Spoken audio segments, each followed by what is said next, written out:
Hi, this is Chef Ricky, your true Pinoy chef, and today, magluluto tayo ng adobo. Napakarami nagre-request ito, so gagawin ko ito ngayon para matutunan nyo kung paano magluto ng adobo. Now, kung marunong ka na magluto ng adobo, manood ka pa rin, baka meron ka pa matutunang iba kung paano gumawa ng adobo. Okay? Let's go!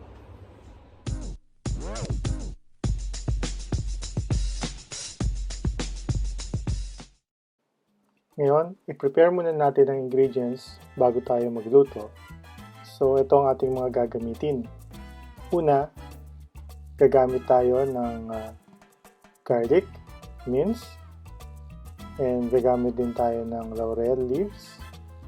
Kailangan din natin ng 2 tablespoons of sugar at also half cup of soy sauce, and gagamit din tayo dito ng half cup of vinegar.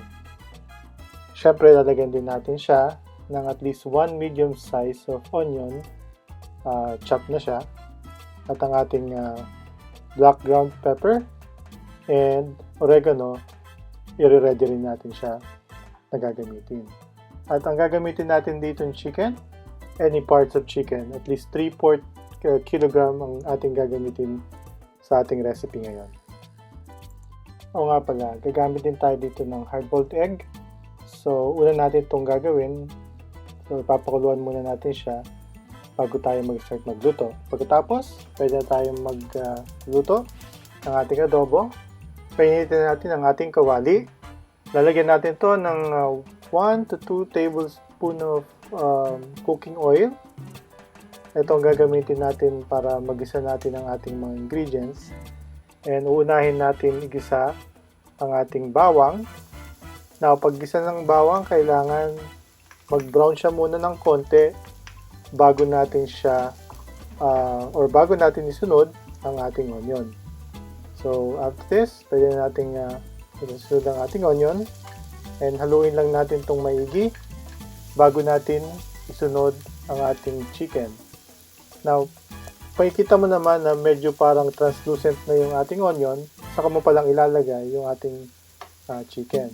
And at this point, dapat malakas ang apoy natin para maluto agad ang ating manok. Now, kailangan nating i-brown yung manok bago natin ito lagyan ng iba pang mga ingredients. So, hahaluin lang natin itong maigi para maluto siya at mag-iba ang kulay. Now, pag nag-iiba na yung kulay, diyan na natin i-start ilagay yung iba pa natin mga ingredients.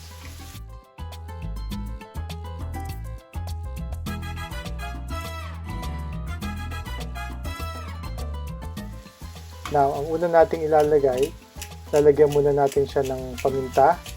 Pagkatapos, ilalagay na rin natin ang laurel. Pagkatapos ilagay ang laurel, ilalagay na rin natin ang ating soy sauce. At this point, kailangan natin itong haluing maigi para may coat ng soy sauce ang ating chicken. And ngayon, lalagyan din natin siya ng oregano. Makakatulong ito para mas lalo sumarap ang ating adobo at makakapagtanggal pa ng lansa ng manok.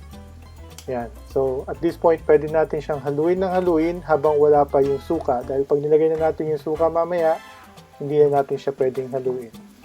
So, haluin lang natin siya ng haluin hanggang sa mag-blend lahat ang mga flavor nito at unti-unti nang matuyo ang ating sauce.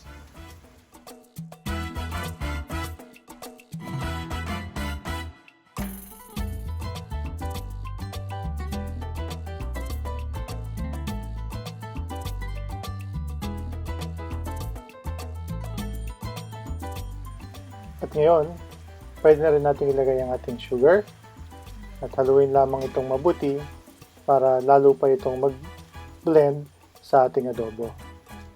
Now, optional lang naman yung sugar. Kung ayaw mo naman maglagay ng sugar, pwede rin naman. Now, at this point, pwede nating ilagay ang ating suka at hindi na natin ito haluin at tatakpan na natin ito hanggang sa maluto siya.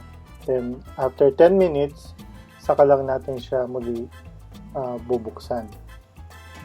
Ngayon, pwede na nating ibaliktad ang ating manok pero wag pa rin natin itong haluin hanggat maaari. Ibaliktad lang natin siya para maluto naman yung kabilang side ng manok. And after that, pwede na nating ilagay ang ating hard-boiled eggs at ilalagay lang natin ito sa paligid nito at lalagyan natin ng sabaw ng adobo sa ibabaw nito para lumasa yung ating adobo sa ating hard-boiled eggs.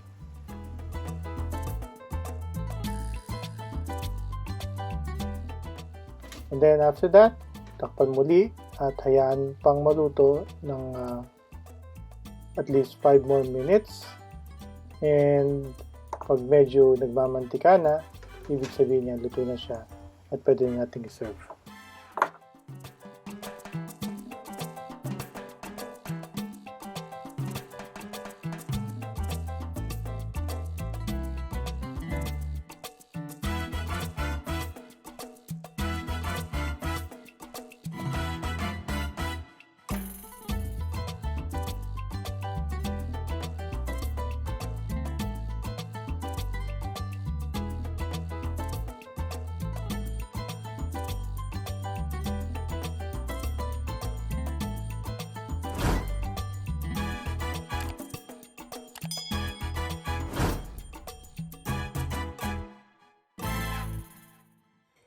Okay, so ganun lang ang pagluto ng chicken adobo.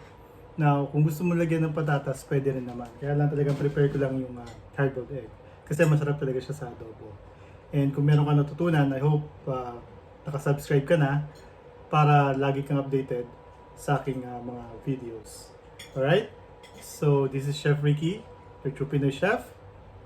Bye for now, and ciao.